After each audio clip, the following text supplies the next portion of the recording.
Hello students, मैं आदित्य गौरव pioneer physics के online series में आप सभी बच्चों का स्वागत करता हूं। आज का टॉपिक इलेक्ट्रोस्टैटिक्स के अंदर हमने पढ़ा था जैसे कि कूलम्बिक फोर्स के अंदर जो सिमेट्रिकल प्रॉब्लम्स होते हैं यानी कि चार्जेस के सिमेट्रिकल बेस्ड प्रॉब्लम्स और अनसिमेट्रिकल बेस्ड प्रॉब्लम्स, आज हम उनको डिस्कस करेंगे। आइए स्टार्ट करते हैं। हमने कुछ क्वेश्चंस को कैरेक्टराइज किया था, जैसे एक जनरल फॉर्मेट क्वेश्चन, फिर हमने देखा था इक्विलिब्रियम बेस्ड क्वेश्चन और अब हम देखते हैं अपना सिमेट्रिक बेस्ड क्वेश्चन। सबसे पहले हम टर्म समझेंगे सिमेट्रिसिटी क्या होता है। सिमेट्रिसिटी को समझने के लिए अगर हम इलेक्ट्रोस्टैटिक के कॉन्फ़िगरेशन के टर्म में अगर हम देखें, चार्जेस के कॉन्फ़िगरेशन के टर्म में, तो हम समझ सकते हैं कि सिमेट्रिसिटी की जो कंडीशन है वहां पे एक पॉइंट चार्ज होता है, यानी कि एक लोकेशन होता है जहां पे एक पॉइंट चार्ज को हम प्लेस करते हैं और उस पोजीशन पे खड़े होके हम अपने चारों तरफ एनालाइज करते हैं बाकी चार्जेस को। तो अगर चार्जेस का मैग्नीट्यूड सिमिलर है, दोनों के बीच का डिस्टेंस यानी कि उस पॉइंट चार्ज से जो हम चार्ज को ऑब्जर्व कर रहे हैं उनके बीच का डिस्टेंस अगर कॉमन है और जो एंगल डिस्ट्रीब्यूशन है यानी कि सारे चार्जेस के बीच का जो एंगल डिस्ट्रीब्यूशन है वो अगर इक्वल है, तो ऐसे क्वेश्चंस को हम बोलते हैं सिमेट्रिकल बेस्ड क्वेश्चंस। और अगर इन तीनों टर्म्स में एक भी अगर हमारे पास डिसिमिलरिटी पाई जाएगी उसे हम बोलेंगे अनसिमेट्रिकल क्वेश्चंस। तो सिमेट्रिकल क्वेश्चंस में क्या है, आइए हम कुछ खास कंडीशंस को यहाँ पे एनालाइज करते हैं। हम अपना पहला कंडीशन बनाते हैं एक लीनियर फॉर्मेट के क्वेश्चन को। मान के चलिए यहाँ पे दो चार्जेस हैं हमारे पास और एक सेंटर टू सेंटर बिल्कुल बीच में एक दूसरा चार्ज है, जिसको हम पॉइंट चार्ज बोलेंगे, उसे हम बोलते हैं Q0। और दोनों तरफ दो चार्जेस हैं Q और Q। ध्यान रहे जब हम बात करते हैं सिमेट्रिकल कंडीशंस में तो हमारा जो चार्जेस का पोलैरिटी होगा यानी कि पॉजिटिव और नेगेटिव वो भी सेम होगा। यानी कि अगर हम इधर पॉजिटिव क्रिएट करेंगे तो इधर भी हमारा क्या क्रिएट होगा, पॉजिटिव, और इधर नेगेटिव क्रिएट करेंगे तो इधर भी क्या होगा, हमारा नेगेटिव। और ये जो पोजीशन है ये प्लस माइनस क्वेश्चन के एडवांटेज के हिसाब से हम देख सकते हैं। मान के चलिए दोनों के बीच का सेपरेशन अगर r हो इनिशियली और ये बिल्कुल बीचों बीच वाला पोजीशन है हमारे पास, तो ये क्या होगा हमारे पास r/2 और r/2, r/2 और r/2। इस दोनों के बीच के एंगल्स को देखें, चाहे आप अपवर्ड से देख ले या फिर डाउनवर्ड से देख ले, तो ये जो एंगल है आपका वो है 180 डिग्री का, इधर से या फिर इधर से आप देख सकते हैं। क्या है हमारे पास, अगर हम इस पॉइंट चार्ज को कंसीडर करें अपने ऑब्जर्वेशन पॉइंट के रूप में, तो इस पोजीशन से यहाँ की दूरी या फिर यहाँ की दूरी बराबर है, यानी कि डिस्टेंस या सेपरेशन हमारा बराबर है। दोनों चार्जेस का मैग्नीट्यूड ये +q और ये +q इक्वल है और दोनों के बीच का एंगल 180 डिग्री और 180 डिग्री ये भी इक्वल है हमारा, और दोनों का जो मैग्नीट्यूड है चार्जेस का Q और Q ये भी हमारा क्या है, इक्वल है। तो ऐसे कंडीशन को हम बोलेंगे symmetrical based questions. Generalised form में अगर हम बात करें तो अगर हम सिमेट्रिकल बेस्ड क्वेश्चंस को देखते हैं तो थ्योरेटिकली अगर हम बात करें तो इन मोर जनरल केस में हमारा आंसर 0 होता है। क्यों? क्योंकि वहां पे इक्विलिब्रियम एग्जिस्ट करता है, यानी कि वो कंडीशन हमारा इक्विलिब्रियम का कंडीशन माना जाता है। तो यहाँ पे हम कैसे इक्विलिब्रियम को सस्टेन करेंगे, तो इस पिक्चर को हम फिर से ड्रॉ कर ले रहे हैं हम लोग। ये है +q और ये भी है हमारा +q और ये सेंटर चार्ज है हमारा Q0। मान के चलिए ये पॉजिटिव ही है, ठीक है, तो ये प्लस और ये प्लस एक दूसरे को क्या करेगा, रिपेल, यानी इस तरह। इसकी वजह से एक रिपल्शन फोर्स यहाँ पे क्रिएट होगा और इस चार्ज की वजह से यहाँ पे भी एक रिपल्सिव फोर्स क्रिएट होगा इस तरफ। तो अगर ये हमारा पॉइंट ऑफ कंसर्न है यानी ये पॉइंट चार्ज है जो हमारा ऑब्जर्वेशन पॉइंट है, तो इस दोनों पर अगर हम फोर्स को चेक आउट करें, यानी अगर हम इसकी वजह से F1 बोल ले, इसकी वजह से अगर हम F2 बोल ले, तो F1 वेक्टर और F2 वेक्टर दोनों वेक्टर्स के बीच का एंगल क्या होगा, तो यहाँ पे आप देख सकते हैं कॉमन लाइन पे है, इसलिए वे 180 डिग्री माना जाएगा। दोनों के बीच का सेपरेशन क्या है, r/2 और r/2।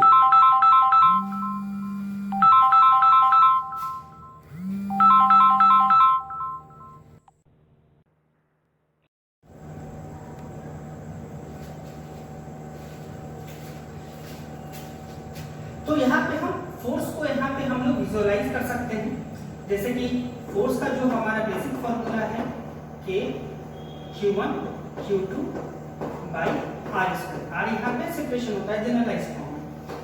इस केस में अगर हम F1 या F2 को चेकआउट करें तो K, एक चार्ज Q और दूसरा Q0 बाई, दोनों के बीच का सेपरेशन क्या है R बाई 2 का होल स्क्वायर, ठीक है। और सेम फॉर्मूला इस सेट के लिए भी बनेगा K Q into Q0 by R by 2 का होल स्क्वायर। यानी कि थ्योरेटिकली अगर हम देखें तो जो फोर्स है वो F1 इज इक्वल टू क्या है F2 के, बट डायरेक्शंस में क्या है, दोनों अपोजिट डायरेक्शंस में लाई कर रहे हैं। तो अगर हम लोग देखें theta is equal to 180 degree की थ्योरी से हम लोग जानते हैं कि अगर दो वेक्टर होता है A वेक्टर और B वेक्टर, जो कि हमने वेक्टर में पढ़ रखा है, दोनों के बीच 180 डिग्री का एंगल होता है, तो जो हमारा रिजल्टेंट होता है वो होता है A minus B mod in condition. और अगर हमारे पास अगर दो इक्वल वेक्टर्स है, यानी कि अगर दोनों इक्वल वेक्टर्स के फॉर्म में है, यानी A is equal to B है, तो A माइनस B करेंगे तो क्या आएगा, आंसर हमारा 0 आएगा। सेम कंडीशन से जो हमारा F नेट होगा इस कंडीशन में, तो हमने वेक्टर के फॉर्म में क्या लिखना है, वेक्टर के फॉर्म में लिखना है F1 प्लस F2 वेक्टर, ठीक है। अब F नेट अगर हम इसका मैग्नीट्यूड निकालें तो क्या होगा, F1 माइनस F2 मॉड में, ये एक जनरलाइज्ड फार्मूला होगा हमारा। मॉड क्यों डाल रहे हैं हम लोग, नेगेटिव सेक्शन से बचने के लिए। अब चूंकि हमारा F1 is equal to F2 है, तो अगर आप दोनों को इक्वलाइज करेंगे यानी F माइनस F, तो हमारे पास जनरलाइज्ड आंसर क्या आएगा, 0। यानी कि ये सिमेट्रिकल होने की वजह से इसका जो नेट आंसर होगा वो हुआ 0, यानी ये एक बैलेंसिंग कंडीशन को अप्रोच कर रहा होगा।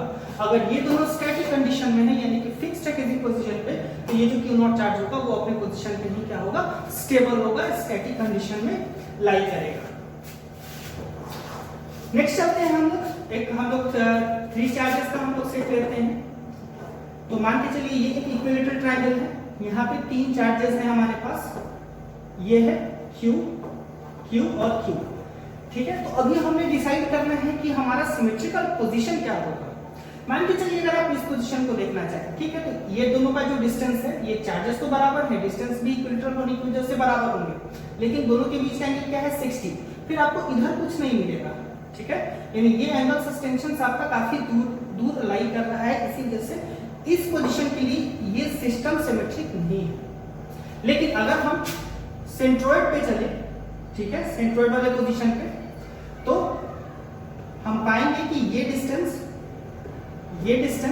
और ये डिस्टेंस क्या है, हमारा इक्वल यहाँ पे लाई करेगा। अगर हमने डिस्टेंस मान लिया, मान के चलिए A, और इस सेंट्रोइड वाले पोजीशन पे एक चार्ज है हमारा क्या, Q0, तो हमारे पास यहाँ पे नेट फोर्स क्या होगा। तो हम यहाँ पे एक Q0 ड्रॉ करते हैं, सबसे पहले इस पोजीशन को यहाँ ड्रॉ करते हैं। अब देखिए, अगर हमने सारे चार्जेस को अगर हमने पॉजिटिव ही माना, पॉजिटिव मानना पड़ेगा एक्चुअली में, क्यों, क्योंकि हमारे पास पोलैरिटी सेम होना चाहिए सिमेट्रिक कंडीशंस के लिए, मैग्नीट्यूड सेम होना चाहिए जो कि Q है, पोलैरिटी सबकी पॉजिटिव है, और एंगल सबके बीच क्या है, 120 डिग्री। आप तीनों कंडीशंस में देख सकते हैं, तीनों इक्विलेटरल कंडीशन के लिए यहाँ पे 120 डिग्री का एंगल सस्टेन करेगा। ज्योमेट्री से हम जानते हैं ये चीज।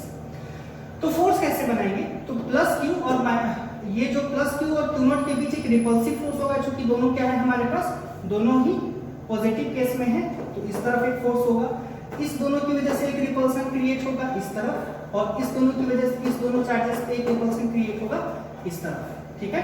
यानी इस फोर्सेस को हम नीचे की तरफ ड्रॉ कर लेते हैं, क्लियर।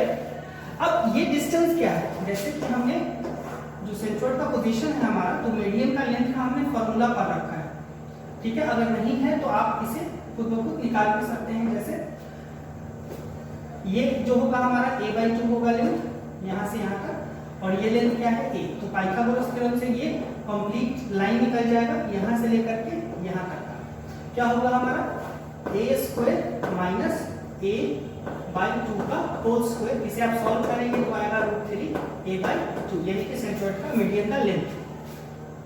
और ये जो हमारा पोजीशन होता है सेंटर का, वो 2:1 के रेशियो में स्प्लिट करता है इसे।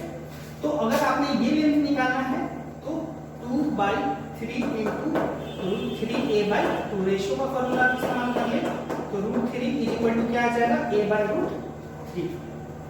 ठीक है, तो अगर इस डिस्टेंस को आप r मान ले, अगर आप r अज्यूम कर ले तो प्रैक्टिकली r क्या है हमारे पास, r है a/√3। एंगल्स 120 डिग्री सबके लिए बराबर, और जो हमारा फोर्स का फॉर्मूला है कि Q1 Q2 by are square. तो देखिए चार्ज का जो सेट है Q into Q not Q into Q not Q into Q not equal है, सबका डिस्टेंस r जो कि a/√3 है इक्वल है, और एंगल्स 120 120 एंड 120 इक्वल है। तो इस कंडीशन में हमारा जो फोर्स, अगर मान के चलिए इसको हम फोर्स 1 बोले, इसको फोर्स अगर हम लोग 2 बोले और इसको अगर हम लोग फोर्स 3 बोले, तो मैग्नीट्यूड वाइज सारे के सारे फोर्सेस आपस में क्या है, इक्वल। ठीक है, तो एक जनरलाइज कंडीशन क्या है कि अगर एक यहाँ पे मान के चलिए कोई बंदा खड़ा है और 3 तरफ से इक्वल एंगल से इक्वल फोर्स के साथ अगर रस्सी बांध के अगर हम उसे खींचे तो वो आदमी कहाँ जाएगा, कहीं नहीं, क्योंकि वो उस पर इक्वल फोर्स लग रहा है जहाँ पे नेट 0 बनेगा। तो प्रैक्टिकली भी आप इसे समझ सकते हैं हाइपोथेसिस से कि यहाँ पे नेट आंसर क्या आना है 0। बट अगर इसको हम लोग वेक्टर ट्रीटमेंट के अंदर बनाए तो कैसे बनाएंगे, तो यहाँ पे काफी इंपॉर्टेंट रोल हो जाएगा। जो हमने वेक्टर में कुछ अपने लिए शॉर्टकट्स क्रिएट किया था वो है दो बराबर वेक्टर्स। ठीक है, यहाँ पे एक बार हम रिवाइज करते हैं इस चीज को, ए वेक्टर और बी वेक्टर, दोनों के बीच का एंगल है क्या, 120 डिग्री। तो अगर वेक्टर का मैग्नीट्यूड बराबर होता है यानी ए इक्वल टू क्या हो बी, तो जो हमारा रिजल्टेंट वेक्टर आता है पैरेललोग्राम की थ्योरी से, ये r इज इक्वल टू होता है a और a किसके इक्वल टू है b, यानी रिजल्टेंट भी सेम कंडीशंस पे हमारा बराबर हो जाता है। यानी 2 और 3 के बीच का जो रिजल्टेंट होगा वो ये होगा, आप इसको आप नाम ले सकते हैं 2 3। ठीक है, अब हमने कंडीशन क्या देखा, f1 किसके बराबर है, f2 किसके बराबर है, f3। ठीक है, और यहाँ पर हमने क्या देखा, a b होता है तो रिजल्टेंट भी इक्वल होता है। तो ये जो रिजल्टेंट है हमारा रिजल्टेंट वो इस दोनों के बराबर होगा मैग्नीट्यूड में, यानी कि यही होगा हमारा 2 और 3 के कंडीशन के साथ। तो ये फोर्सेस तो इक्विलिब्रिया यहाँ पे एक होल्ड किया, एक टेक्निकल इक्विलिब्रिया हम यहाँ पे होल्ड कर पा रहे हैं काफी आसान तरीके से। तो हमारे पास 2 फोर्सेस का सेट बचेगा, एक 2 3 सॉल्व होने के बाद 2 3 और एक जिसे आप बोलेंगे f1 ये वाला। ठीक है, वेक्टर में अब दोनों के बीच का एंगल क्या है, 180 डिग्री। 180 डिग्री क्यों, क्योंकि यहाँ पे 60 60 के एंगल्स में स्प्लिट होता है, तो इसका एंगल क्या होगा 60, तो 120 प्लस 60 क्या हो जाएगा 180 डिग्री। तो 180 डिग्री, तो 180 डिग्री में हमने फॉर्मूला क्या देखा था, a माइनस बी, यानी कि जो हमारा नेट होगा f नेट होगा वो होगा f1 माइनस f23 मॉड। अब चूंकि f1 किसके इक्वल टू है, f23 के इक्वल है, यानी कि दोनों फोर्सेस क्या है, नाम में दोनों ही नाम जो है हमारा 2 3 या f1 f के इक्वल है, f minus f is equal to क्या आएगा हमारा 0, ये भी 0 लाइन कर गया हमारा। तो ये भी यानी कि ट्रिपल चार्जेस की सिमेट्रिकल कंडीशन में भी हम आंसर कितना अचीव कर पा रहे हैं 0। उसी तरीके से अगर आप स्क्वायर कंडीशन में जाएंगे, ध्यान है रेक्टेंगल कंडीशन में भी आएगा, बट हम यहाँ पे सिमेट्रिसिटी को यूज कर रहे हैं, इस वजह से हम स्क्वायर बना रहे हैं। प्लस क्यू, चलिए सर माइनस क्यू रखते हैं, माइनस क्यू तो सब माइनस क्यू होना चाहिए। ये डायगोनल से हमारा, ये सेंटर है जहाँ पे चार्ज होगा क्यू नॉट। ठीक है, काफी आसान तरीके से बना लेंगे इसको हम लोग। ये प्लस है और अगर ये माइनस है तो अट्रैक्शन। ठीक है, ये माइनस है ये प्लस है तो अट्रैक्शन। अब चूंकि दोनों ऑपोजिट डायरेक्शन में है और ऑपोजिट डायरेक्शन में हमने पहला भी क्वेश्चन देखा 0 आंसर, अभी भी हमने देखा इस कंडीशन से कि आंसर क्या आता है 0, यानी चार्जेस का जो सेट है वो है minus Q Q not equal, diagonals का जो आधा आधा हिस्सा होगा वो भी क्या होगा इक्वल, और दोनों के बीच का एंगल एक्सटेंशन भी क्या है 180 डिग्री इक्वल। यानी कि ये दोनों फोर्स एक दूसरे को क्या करेंगे क्रॉस आउट, फिर माइनस और ये प्लस, माइनस और प्लस। ठीक है, ये दोनों की फोर्सेस बराबर होंगे मैग्नीट्यूड में, आपस को करेंगे क्रॉस आउट, यानी f नेट यहाँ भी कितना आ जाएगा हमारे लिए 0। ठीक है, तो ये भी हमारा आंसर है सिमेट्रिकल कंडीशन में 0। आप हेक्सागन बना सकते हैं, रेगुलर हेक्सागन होना चाहिए वो, और यहाँ पे आप चार्ज को रख ले क्यू नॉट। तो तो अगर आप minus Q minus Q minus Q minus Q minus Q और माइनस क्यू रख ले तो सबके बीच क्या आएगा हमारा अट्रैक्शन, सबके बीच एंगल 60 60 60 60 इक्वल होगा हमारा, सेट्स इक्वल है हमारा और डिस्टेंस भी इक्वल है। अगर ये डिस्टेंस ए है तो हम लोग जानते हैं रेगुलर हेक्सागन के केस में अगर ये ए है तो ये भी ए होगा और ये भी क्या होगा, ए होगा आपका। ठीक है, तो ये फोर्स इसको क्रॉस आउट करेगा, ये इसको क्रॉस आउट करेगा, ये इसको क्रॉस आउट करेगा, फिर बैलेंस हो गया और हमारा आंसर इस क्यू नॉट के पोजीशन पे, ये जो आंसर है वो इस क्यू नॉट के पोजीशन के लिए है। ये आंसर फिर से कितना हो जाएगा हमारे लिए, 0। तो उसी तरीके से जो हमारा सिमेट्रिक कंडीशंस होता है वहां पे आंसर हम क्या पुट कर लेते हैं, 0। कुछ क्वेश्चंस में चार्जेस का स्प्लिटेशंस तो आता है बट उसे आप कुछ कंडीशनल सिमेट्रिसिटी का कंडीशन मान सकते हैं। जैसे मान के चलिए हमने एक स्क्वायर का ही कंडीशन लिया और ध्यान रखें ऐसा काम करने के लिए हमारे पास इवन नंबर्स के चार्जेस हो तो ज्यादा बेहतर होगा। हाँ, टेक्निकली कुछ कंडीशंस, खास कंडीशंस में सर्टेन चार्ज ना हो तो 0 आ जाए आंसर, बट उसे हम सिमेट्रिसिटी का कंडीशन नहीं बोलेंगे। ये प्लस क्यू अपोजिट कर लीजिए क्योंकि हमने यहाँ पे डबलिंग सेट्स पे बनाना है अपना क्वेश्चन। ये है हमारा क्यू नॉट, ठीक है। तो ये इसको क्या करेगा, रिपेल अपोजिट डायरेक्शन में करेगा, ये इसको क्या करेगा, रिपेल अपोजिट डायरेक्शन में, दोनों एक दूसरे को क्रॉस करेगा, आंसर हो जाएगा आपका 0। फिर यहाँ माइनस क्यू कर लीजिए, यहाँ भी आप माइनस क्यू कर लीजिए, तो ये इसको क्या करेगा, अट्रैक्ट तो अपनी तरफ करेगा, ये इससे को क्या करेगा, अट्रैक्ट तो अपनी तरफ करेगा, इक्वल फोर्सेस से करेगा, इसलिए दोनों एक दूसरे को क्रॉस आउट करके क्या हो जाएगा, बैलेंस कर लेगा और फिर से आंसर हमारा क्या हो जाएगा, F नेट इक्वल टू 0। तो यहाँ पे सिमेट्री का कंडीशन क्या है, यहाँ पे चारों का सिमेट्री हम नहीं ध्यान दे रहे हैं, हम लोग ध्यान दे रहे हैं ऑपोजिट सिमेट्रिसिटी को, प्लस क्यू से प्लस क्यू, माइनस क्यू से माइनस क्यू। हाँ, डिस्टेंस यहाँ पे क्या है, सबका इक्वल होगा, इसका डिस्टेंस, इसका डिस्टेंस, इसका डिस्टेंस और इसका डिस्टेंस, और एंगल भी आप देख सकते हैं 90 90 90 और 90 डिग्री के अप्रोच में। तो ऐसे क्वेश्चंस को हम बनाने, अगर आपके पास एमसीक्यू का कंडीशन है, मल्टीपल चॉइस क्वेश्चंस आपके पास आंसर अवेलेबल है, तो आप सिमेट्रिसिटी के क्वेश्चन के कंडीशन को अगर आप ध्यान रखें तो आसानी से आप पता कर पाएंगे कि वो क्वेश्चन सिमेट्रिसिटी का है, और अगर सिमेट्रिसिटी वहां पर होल्ड कर रहा है तो काफी ज्यादा चांसेस है कि वो आपका आंसर क्या होगा, 0। अगर आप सिमेट्रिसिटी को सही तरीके से डिफाइन कर पा रहे हैं तो 0 आंसर देने में आपको कोई हिचकिचाहट नहीं होनी चाहिए। अब ये तो रहा हमारा सिमेट्रिसिटी का कंडीशन, लेकिन अगर सिमेट्रिसिटी का कंडीशन ना हो हमारे पास तब क्या होगा, तब हमने यहाँ पे एक रेगुलर फॉर्मेट में वेक्टर एनालिसिस करना पड़ेगा, तभी जाके हम वेक्टर एनालिसिस के जरिए किसी भी क्वेश्चंस को आसानी से बना पाएंगे। ध्यान आपको बस इस बात का रखना है कि फोर्सेस का नेचर समझ में आ गया, यानी अट्रैक्शन और रिपल्सन का ध्यान रखिए, और यहाँ पे टेक्निकली अनसिमेट्रिकल क्वेश्चन में आप केवल और केवल वेक्टर की तरफ फोकस करेंगे, यानी आपको अगर वेक्टर का एडिशन आता है तो आप इस क्वेश्चन को काफी आसानी से सॉल्व कर पाएंगे, और अगर वेक्टर में प्रॉब्लम है तो काफी ज्यादा प्रॉब्लम आती है। इसलिए सजेशन होगा मेरा कि आप वेक्टर के एडिशन थ्योरी को आप बेहतर तरीके से एनालाइज करना सीखें। अगला है हमारा कंडीशन अनसिमेट्रिक। अब चलते हैं अपने अनसिमेट्रिक कंडीशंस की तरफ। अनसिमेट्रिक कंडीशन किसको बोलेंगे, तो हमने सिमेट्रिसिटी को देखा, पोलैरिटीज इक्वल या पार्शियल, अगर हम देख सकते हैं अपने इवन सेट्स में तो अपोजिट साइड इक्वल हो, डिस्टेंस इक्वल, एंगल्स इक्वल, और इस कंडीशन को अगर हम मेंटेन कर पा रहे हैं तो वो था सिमेट्रिसिटी। और इसमें से अगर किसी एक चीज को हम डिस्टर्ब कर पाए तो वो हो जाएगा कंडीशन अनसिमेट्रिसिटी का। जैसे कि एक कॉमन क्वेश्चन है जहां पे हम लोग एक लीनियर सेक्शन को ही यहाँ पे हम लोग सॉल्व करते हैं, वो है एक हम मानते हैं प्लस क्यू और दूसरे को हम मान लेते हैं माइनस क्यू। अब आप सेंटर पे भी होंगे तो कोई बात नहीं है, आपके पास चार्जेस बदलने के साथ यहाँ पे सिमेट्रिसिटी का कंडीशन खत्म हो गया। अब ये हो गया अनसिमेट्रिक कंडीशन हमारे पास। दोनों के डिस्टेंस को हम ए के रूप में लेते हैं, ए और ए, ये ए यहाँ से यहाँ के बीच की डिस्टेंस है, ये ए यहाँ से यहाँ के बीच का डिस्टेंस माना जाएगा।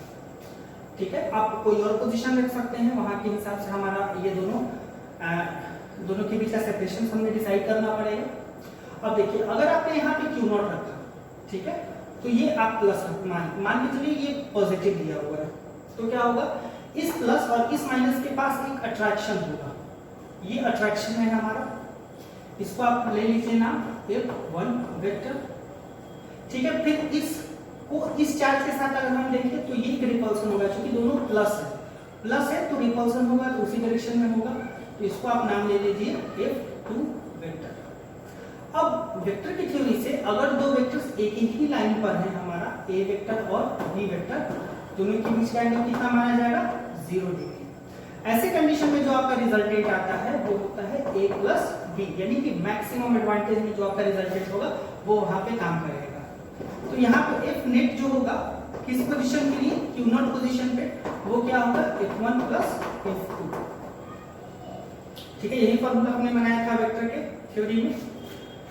अब F1 और F2 को आप यहाँ पे टिपिकली आप डायरेक्टली आप यहाँ पे फॉर्म कर सकते हैं। अब F1 क्या है, अब अगर F1 के सेट के बारे में हम बात करें तो F1 के सेट को हमने इस सेट का नाम दिया था, मान के चलिए F1, तो फॉर्मूला है आपके पास K Q1 Q2 यानी कि Q into Q नॉट, आपने नेगेटिव साइन नहीं यूज करना है क्योंकि हम मैग्नीट्यूड के साथ यहाँ पे काम कर रहे होते हैं, बाई दोनों के बीच का सेपरेशन क्या है A, तो A स्क्वायर प्लस F2 क्या है, इससे इसके बीच का सेट, ये F2 का सेट आप मान लीजिए रिपल्सिव तौर पे, F2 रिपल्सन है, प्लस प्लस के बीच का रिपल्सन है, तो K Q into Q not, यहाँ पे पॉजिटिव नहीं है कोई प्रॉब्लम नहीं है, A स्क्वायर, यानी कि आपका रिक्वायर्ड आंसर क्या है 2K Q not by A square.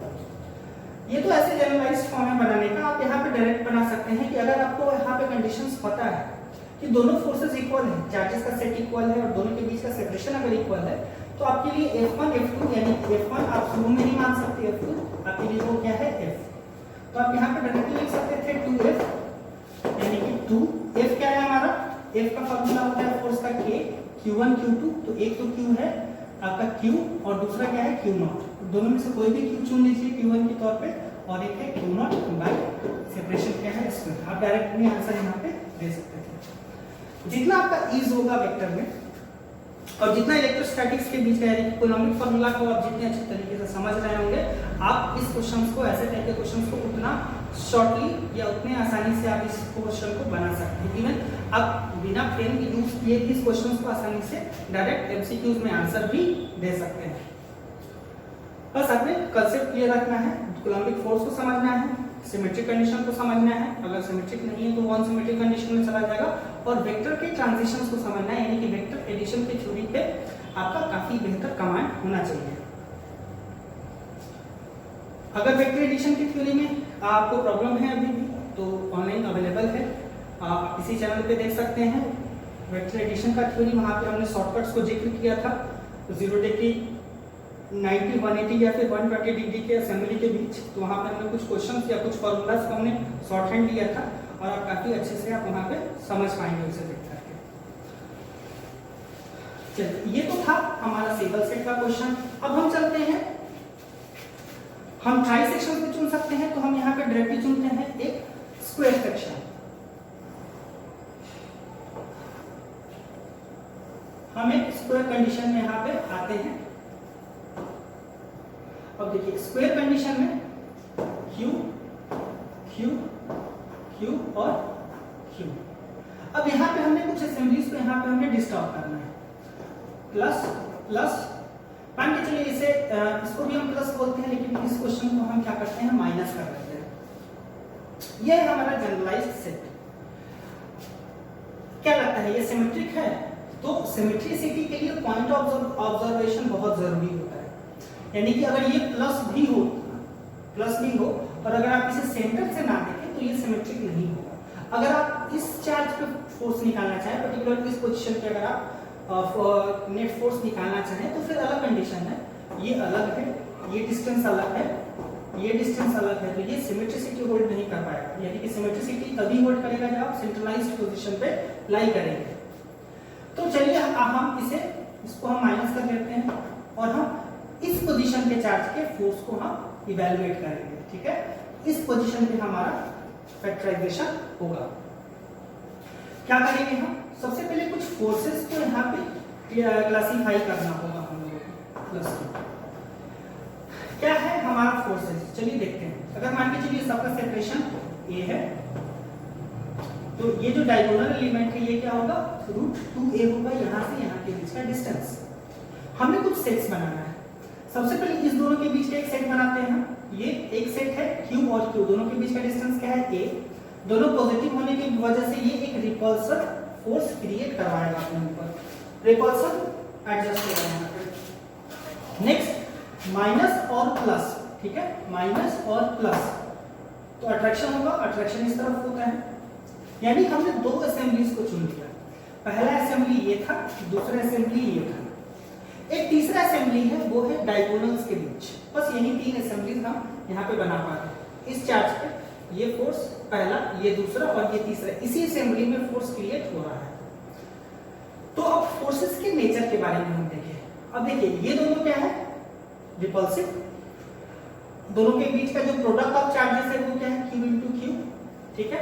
ये दोनों के बीच टेक्निकली तो है अट्रैक्शन, बट मैग्नीट्यूड जब हम निकालेंगे तो उसमें माइनस साइन नहीं आता है फोर्स के फॉर्मूला में, इसलिए इसको भी हम बोलेंगे q × q, और सेपरेशन स्टिल a है हमारा। यानी कि फोर्सेस जो है इसके इन दोनों चार्जेस के बीच का फोर्स या इन दोनों चार्जेस के बीच का फोर्स वो इक्वल होगा। क्योंकि यहाँ पे चार्जेस की असेंबली सेट्स एक है, माइनस आपने लेना नहीं है, तो q × q या q × q, दोनों के बीच का सेपरेशन भी a है, तो फॉर्मूला तौर पे सेम होगा दोनों। यानी ये भी f वेक्टर होगा और ये भी क्या होगा आपके लिए, f वेक्टर। तो अब हम कभी भी तीन वेक्टर को सिमिलरिटी के साथ हम सॉल्व नहीं कर पाते हैं। हाँ, आप रिजॉल्व करके सॉल्व कर पाते हैं, आसानी से कर पाएंगे। अगर हम वेक्टर्स को रिजॉल्व कर ले तो सकते हैं हम लोग एक कॉमन मेथड पे रहेंगे तो ज्यादा बेहतर है। अब इससे आप क्या करेंगे, एक पैरेललोग्राम ड्रॉ करेंगे इस दोनों वेक्टर्स के बीच, और आपके पास ये एक डायगोनल एलिमेंट आएगा। ये डायगोनल एलिमेंट प्रैक्टिकली इन दोनों फोर्सेस के बीच का रिजल्ट होगा। यानी इन दोनों फोर्सेस को हम लोग कंबाइन कर रहे हैं एक सिंगल डायरेक्शनल फोर्स की तरफ। वो क्या है हमारा, जब ये दोनों के बीच का एंगल हमारा 90 होता है तो हमने क्या फॉर्मूला सीखा था, √a² + b²। तो a² भी f है और हमारा b² भी f है। तो यानी कि हमारे पास रिक्वायर्ड फॉर्मूला है √2f, f² होने की वजह से f रूट से बाहर आ जाएगा तो √2f आएगा फॉर्मूला। f क्या है, इन दोनों फोर्सेस के बीच की असेंबली। चलिए इसका एक नाम ले सकते हैं, अगर इसे 1 1 नंबर दे सकते हैं हम लोग, तो यहाँ भी हम लोग यूज कर लेंगे 1 1, और ये लिखिए आपका 1, ठीक है। इक्वालिटी की वजह से हमने ऐसा किया है। फिर है हमारा इस डायगोनल एलिमेंट का, तो डायगोनल एलिमेंट का जो क्या है, ये भी पॉजिटिव है, ये भी पॉजिटिव है, पॉजिटिव और पॉजिटिव, तो दोनों के बीच क्या आएगा, रिपल्सन। रिपल्सन आएगा तो इसी लाइन पे आएगा। बहुत ध्यान समझिएगा, इस दो वेक्टर्स को, दोनों वेक्टर्स को मिलाकर के हमने एक कॉमन वेक्टर बना लिया, ठीक है। यानी अब इस दोनों की जरूरत नहीं है हमें, अब हमें इस वेक्टर को देखना है और इस वेक्टर को देखना है, ठीक है। अब इसका एक नाम लेंगे हम लोग, चलिए इसे हम लोग f2 बोलते हैं, f2 वेक्टर। तो एक है हमारा f2 वेक्टर, एक है हमारा f1 वेक्टर, ठीक है। अब हमें यहाँ पे एंगल सस्पेंशन को चेक करना है। दोनों फोर्सेस अगर इक्वल है तो यहाँ पे 45 डिग्री का एंगल बनता है, जो अल्फा बीटा की थ्योरी थी हमारी एंगल्स में, उससे हमने सीखा था ये चीज कि सिमेट्रिसिटी के केस में, जब दो इक्वल वेक्टर्स के केस में एंगल सस्पेंशन जो होता है वो इक्वलिटी की तरफ होता है, यानी कि 90 का हाफ 45 और 45। फिर ये हमारा एक है स्क्वायर, स्क्वायर में ये टोटल एंगल होता है 90, तो ये भी होगा 45 और ये भी होता है हमारा 45।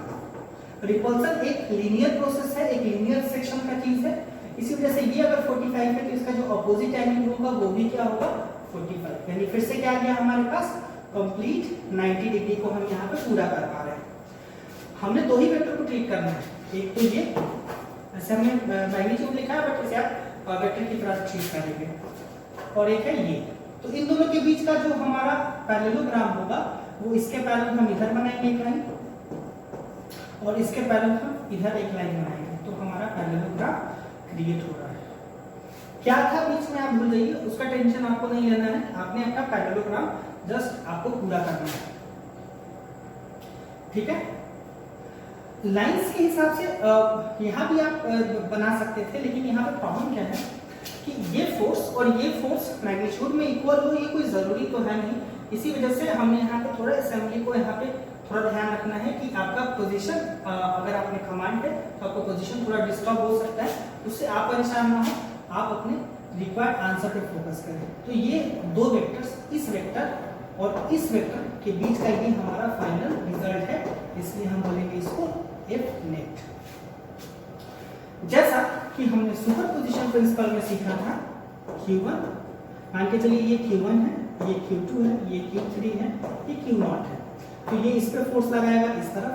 तो अगर सारे को प्लस मान के चले हम लोग, इसको आप F1 का सेट बोल लीजिए, 2 इस पे फोर्स लगाएगा डायगोनली इस तरफ, ये है F2 का, और ये इस पे इधर फोर्स लगाएगा F3 का। और हमने इस पोजीशन पे नेट का फॉर्मूला क्या देखा था, जस्ट अ वेक्टर एडिशन, यानी F1 plus F2 plus F3 vector vector vector. But हम लोग टिपिकली जब तक डायरेक्शंस रेशियो ना पता हो, हम लोग एक ही वेक्टर को दो से ज्यादा वेक्टर को आप साइमल्टेनियसली सॉल्व नहीं कर पा सकते हैं। इसी वजह से आपको अगर कॉमन देखा जाए तो ये दोनों का एक सेट बना लीजिए, तो एक 1 2 आंसर आएगा, ठीक है, रिजल्टेंट इस दोनों का देगा। तो आप इस दोनों के रिजल्ट के साथ आप इसको ट्रीट दे सकते हैं F3 वेक्टर, फिर इस दोनों को आप सॉल्व करेंगे, तब हो सकता है आपके पास एक आंसर है जिसे आप 1 2 3 को लीजिए, यानी आपने वेक्टर्स के सेट्स को सॉल्व करना है। उसी तरीके से हमने किया था, इन दोनों वेक्टर्स को मिला करके अपना पहला रिजल्टेंट क्रिएट किया, इन दोनों को बना करके हमने पहला रिजल्टेंट क्रिएट किया, फिर उस रिजल्ट को अपने फाइनल फोर्स के साथ मिला करके एक पैरेललोग्राम पूरा करके फिर एक वेक्टर अपना असेंबली हमने तय किया। ये सबसे आसान तरीका होता है, अगर वेक्टर को हम अच्छे से इवैल्यूएट करना सीख जाए तो ऐसे क्वेश्चंस में हमें परेशानी बिल्कुल भी नहीं होगी बनाने में। तो एफ नेट क्या है? एफ नेट है, एक है हमारा ये वेक्टर यानी कि √2f1 वेक्टर, ठीक है, और दूसरा क्या है f2 वेक्टर, f2 वेक्टर, और दोनों के बीच का एंगल हम देख रहे हैं 45 + 45 यानी कि 90 डिग्री। तो 90 के लिए फार्मूला, चलिए एक बार फिर से हम फार्मूला लिखते हैं रिजल्टेंट का a² + b² + 2ab cos theta. तो थीटा क्या है यहाँ पे 90 डिग्री, cos 90 0 होने की वजह से ये पूरा का पूरा टर्म 0 हो जाता है और बचता है a² + b², ठीक है। तो यहाँ पे अगर हम नेट की बात करें तो एक मैग्नीट्यूड है हमारा f2, एक मैग्नीट्यूड है f2 और एक मैग्नीट्यूड है √2f1, यानी एक लिखते हैं √2f1 का होल स्क्वायर प्लस f2 का होल स्क्वायर।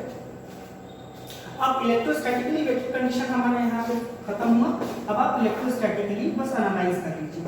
√2 का स्क्वायर करेंगे तो 2, फोर्स का फॉर्मूला क्या होता है k, q1 q2 हमने पोजीशन को छोड़ा है बाय डिस्टेंस का स्क्वायर। f1 सेट किसका था? f1 या तो इसका सेट था या तो इस दोनों के बीच का सेट था, दोनों इक्वल था, तो q × q, ठीक है। अगर इस दोनों का सेट भी इस्तेमाल करते तो q × q माइनस आपने लेना नहीं है, तो q × q नहीं आएगा। इसके बीच का भी सेपरेशन है, इसके बीच का भी सेपरेशन है, तो आप डायरेक्टली लिख लीजिए स्क्वायर प्लस यहाँ पे होल स्क्वायर लाई कर रहा है हमारे पास, तो आप √2 को बाहर निकाल लीजिए, इसको आप होल स्क्वायर में ऐसे लिख लीजिए। फिर आएगा f2 की बारी। f2 क्या है? ये है फोर्स। f2 इस दोनों के बीच का कंडीशन है हमारा, ठीक है, ये है +q, ये भी है +q। तो फार्मूला क्या होगा k q1 q2 यानी कि q × q बाय सेपरेशन क्या है डायगोनल्स का √2a, तो √2a का होल स्क्वायर, ठीक है, टू द होल स्क्वायर, यानी फिर से ये स्क्वायर का एक होल स्क्वायर आप यूज करेंगे। जस्ट आप हम इसे सॉल्व कर लेते हैं, हमारा एक आंसर क्लियर हो जाएगा। ये है 2 या आप कॉमन ले ले, सबसे बेहतर तरीका तो यही होगा कि हम कॉमन ले ले। देखिए ये स्क्वायर के साथ अगर हमने इसे मिलाया k q × q square, k q × q square और बाय a², ठीक है। होल स्क्वायर होने की वजह से आप दोनों को होल स्क्वायर में आप कॉमन ले लीजिए, आप कॉमन ले लीजिए। फिर यहां से क्या बचेगा? यहां से आपके पास बचेगा 2, ठीक है, 2 प्लस यहां से आपको क्या बचेगा? जब आप इसको स्क्वायर करेंगे यानी इस स्क्वायर को आप यहाँ पे लेंगे √2 के साथ, तो ये 2 आएगा। फिर जब आप इस होल स्क्वायर को यहाँ पे 2 के साथ इंट्रोड्यूस करेंगे तो 4 आएगा आपके पास, यानी कि 1/4, ठीक है। यही कॉमन फॉर्मूला हमारे पास बच रहा है, ये 2 और ये √2 का स्क्वायर 2 और फिर उस 2 का स्क्वायर 4, यानी कि f net is equal to, ये चूंकि होल स्क्वायर का टर्म है तो ये रूट से आप बाहर निकाल सकते हैं k Q square by A square, ठीक है। ये क्या आएगा 8 9/4, 9/4। आप बस रूट से बाहर निकाल लीजिए इस नंबर को 3/2, तो 3/2 को आप पहले मल्टीप्लाई कर लें Q square by A square. ये है आपका एफ नेट। अगर आपके पास चार्जेस का मैग्नीट्यूड अवेलेबल होगा तो उन वैल्यूज को यूज कर लीजिए आप क्यू और ए के साथ, आपका आंसर यहाँ पे रेडी है। तो देखा हमने यहाँ पे कि हमारे पास हमने सिंप्लीफाइड फॉर्म में हमने क्या ध्यान देना है, फोर्सेस के नेचर के बारे में और ऑपरेशंस के साथ बनाएंगे, और एक सिंपली हमने क्या किया है जस्ट एक वेक्टर एडिशन सेट्स में, यानी कि दो वेक्टर्स के सेट में हमें सॉल्व करना है बस। अनसिमेट्रिकल क्वेश्चन कोई भी तरीके का हो, ये मेथड हमेशा काम आएगा। एक सेकंड मेथड होता है जिसे हम रिजोल्यूशन मेथड बोलते हैं, बट रिजोल्यूशन मेथड में कुछ लोगों को तकलीफ होती है, रिजोल्व कर पाने में कभी कभी कुछ एलिमेंट्स छूट जाते हैं। फिर भी वो अगर कमांड है तो वो भी एक बेहतर मेथड हो सकता है, और ये भी एक काफी आसान मेथड हो सकता है जब आप किसी दो फॉर्मूला को आसानी से वेक्टर एडिशन के थ्योरी पे आप बना पाते हैं। तो ये था हमारा अनसिमेट्रिक कंडीशंस में। इसी अनसिमेट्रिक कंडीशंस में हम कई तरह के क्वेश्चंस को और हम यहाँ पे एनालाइज कर सकते हैं।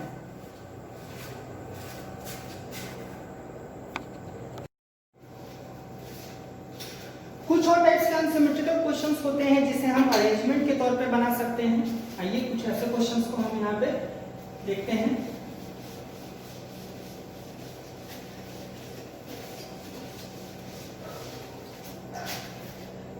ऐसे क्वेश्चंस में हम लोग मान के चलिए हेक्सागोन, पहले एक रेगुलर हेक्सागोन ड्रॉ करते हैं। इसी तरीके का एक सिस्टम हम अवेलेबल कराते हैं किसी क्वेश्चंस में, ठीक है।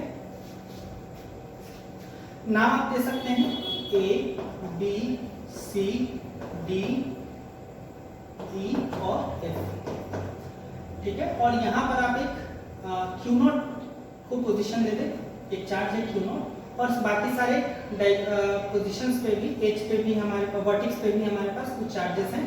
जैसे कुछ नाम लेना है हमने, तो हमने एक सिमेट्रिकल, अनसिमेट्रिक होगा क्वेश्चन बट हमने एक कॉमन चार्ज यहाँ पे यूज करना है क्यू, यानी plus Q plus Q plus Q, एक रिलीज कर दीजिए आप प्लस क्यू, और ये भी क्या हो गया प्लस क्यू। ये चार्जेस हैं अवेलेबल। ये बिल्कुल सेंटर का पोजीशन है हमारे पास, ठीक है। अगर यहाँ पे कोई चार्ज हमने फिलहाल नहीं रखा है, तो यहाँ पे नेट फोर्स क्या होगा, हमने क्वेश्चन को डिसाइड करना है। नेट फोर्स क्या होगा और उसका डायरेक्शन भी क्या होगा, इस पॉइंट को हम मान लेते हैं O, ठीक है। तो सबसे पहले अगर हम सबका साइड A अज्यूम करें, क्योंकि हमने रेगुलर हेक्सागोन ड्रॉ किया है, उसी तरीके से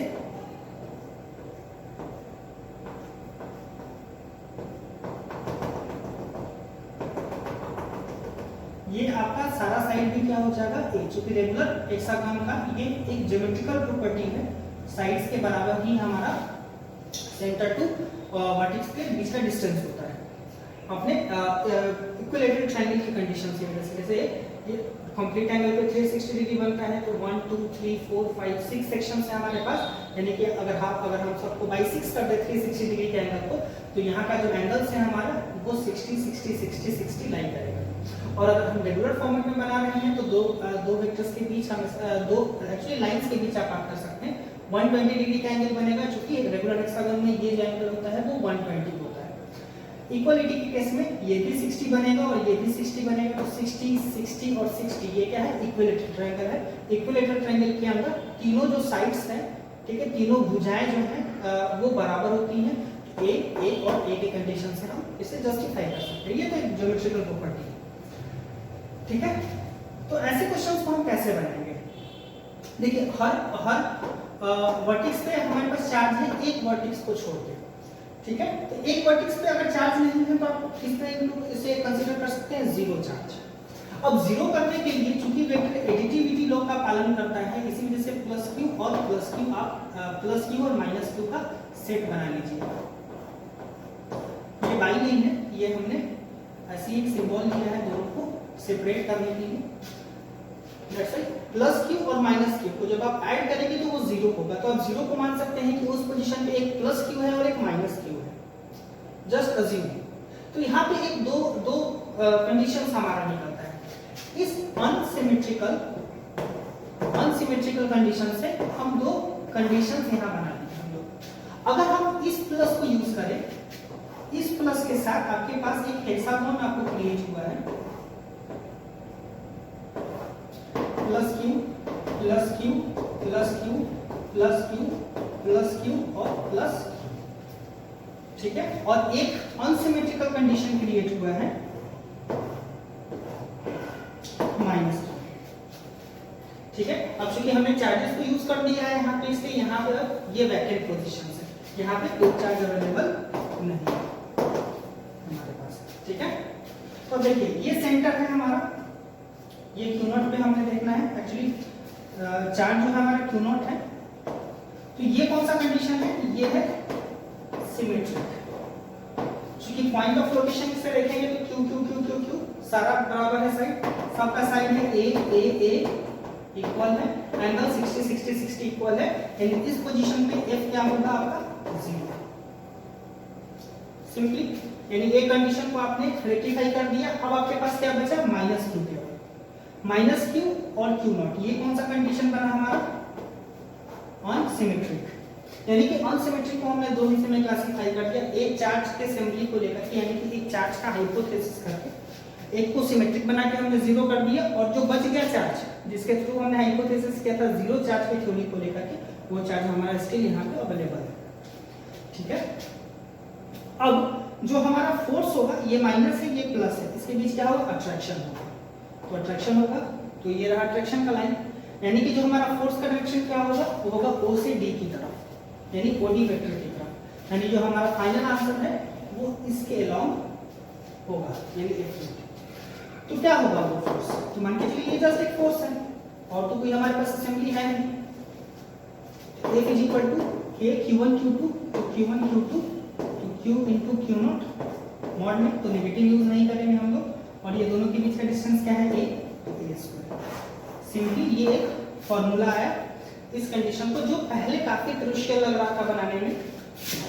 इनिशियली ये जो क्वेश्चन था काफी कॉम्प्लेक्स था, plus Q plus Q plus Q plus Q plus Q, और ये सेंट्रल पोजीशन क्यू, ठीक है। तो हमने क्या किया, अपने वैकेंट पोजीशन के साथ हाइपोथेसिस को जोड़ा, वहां पे जीरो चार्ज के असेंबली के लिए प्लस क्यू और माइनस क्यू के सेट्स को रखा, प्लस क्यू को बाकी असेंबली के साथ हमने सिमेट्रिसिटी का पोजीशन देते हुए जीरो कर लिया, और जो बचा हमारे पास माइनस क्यू, उसके साथ हमने रेस्ट ऑफ द असेंबली को एडजस्ट कर लिया।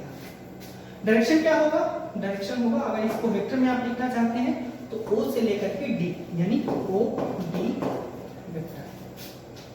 काफी सिंपल है क्वेश्चंस को बनाना।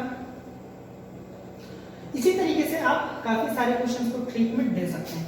मान के चलिए इसी क्वेश्चंस में एक असेंबली को हम चेंज करते हैं, यानी कि अगर हम ये पहले ये कंप्लीट क्वेश्चन है आपका देख लीजिए, इसके बाद इस असेंबली को हम चेंज करते हैं लोग। यहाँ पे मान के चलिए चार्ज गिवन है, ये है माइनस क्यू, ठीक है। ये तो अनसिमेट्रिकल कंडीशन है, तो हम कैसे बनाएंगे, तो आपने यहाँ पे इसको सिमेट्रिक कर दीजिए, अपने मर्जी से आपने यहाँ पे सिमेट्रिसिटी को होल्ड कराना है।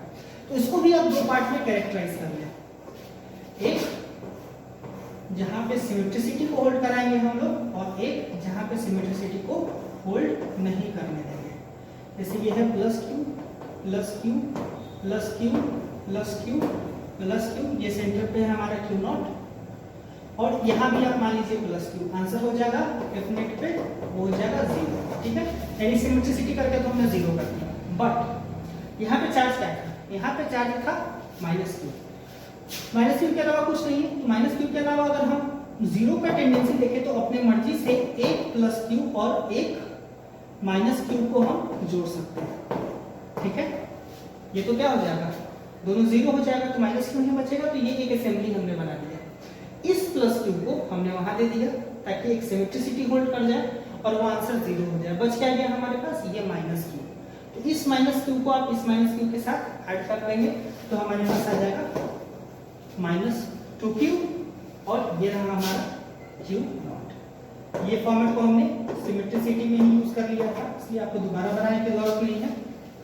माइनस और प्लस के बीच अट्रैक्शन फोर्स क्या होगा, तो फोर्स का फॉर्मूला हो गया K Q1 Q2, तो एक है Q1 ये, Q2 क्या है 2Q, क्योंकि आपने इस्तेमाल नहीं करना है नेगेटिव मॉड की वजह से, और ये दोनों के बीच का सेपरेशन क्या हो गया A स्क्वायर। आप सॉल्व करके लिख लेंगे 2Q Q0 by 2K Q0 by A square. ये आपका सिंपली एक आंसर है। डायरेक्शन आप देख सकते हैं, अगर इसी नाम के हिसाब से हम लोग चले तो अलोंग OD। तो ये कॉमन फॉर्मूला होगा जो होता तो अनसिमेट्रिक है इनिशियली, बट हम उसे एडजस्ट करते हैं सिमेट्रिकल कंडीशंस पे। उस सिमेट्री के साथ हम लोग मैक्सिमम सेट्स को जीरो की तरह बनाते हैं यूज करके, यानी ये हमने अज्यूम किया था और बाकी पांचों को हमने न्यूट्रलाइज कर दिया। न्यूट्रलाइज होने की वजह से हमारे पास बस एक चार्ज का स्टेशन बचा जो कि अपने पॉइंट चार्ज के साथ सेंट्रलाइज चार्ज के साथ वर्क करेगा और एक सिंपल फॉर्मेट का आपको आंसर यहाँ पे दे देगा। इसी तरीके से हम बहुत आसानी से ऐसे क्वेश्चंस को टैकल कर सकते हैं अनसिमेट्रिक कंडीशंस के तौर पे। इसी तरीके से हमने सीखा कि बेसिकली जो हमारा कूलम्बिक फोर्स का जो हमारा कंडीशन होता है वो किस पार्ट में होता है, एक जनरलाइज्ड पार्ट होता है जिसमें आप केवल दो सेट्स के बारे में बात करते हैं, चार्जेस के डिस्टेंस निकाल सकते हैं, फोर्स निकाल सकते हैं, या उसके नेचर के बारे में आप काम कर सकते हैं। एक कंडीशन हमने सीखा इक्विलिब्रियम का, एक सीखा हमने सिमेट्रिकल का और एक सीखा हमने अनसिमेट्रिकल का। तो यही एक जनरलाइज्ड फॉर्मेट है कूलम्बिक फोर्स को लेकर के, जिस पे ज्यादातर क्वेश्चंस आते हैं, चाहे वो कॉम्पिटिटिव फॉर्मेट में हो चाहे फिर वो बोर्ड्स फॉर्मेट में हो अपने अरेंजमेंट के थ्रू। तो इस लेक्चर में यानी कि प्रॉब्लम्स क्लास में हम होल्ड करते हैं। नेक्स्ट टॉपिक जो होगा हमारा वो होगा इलेक्ट्रिक फील्ड। ठीक है, थैंक यू।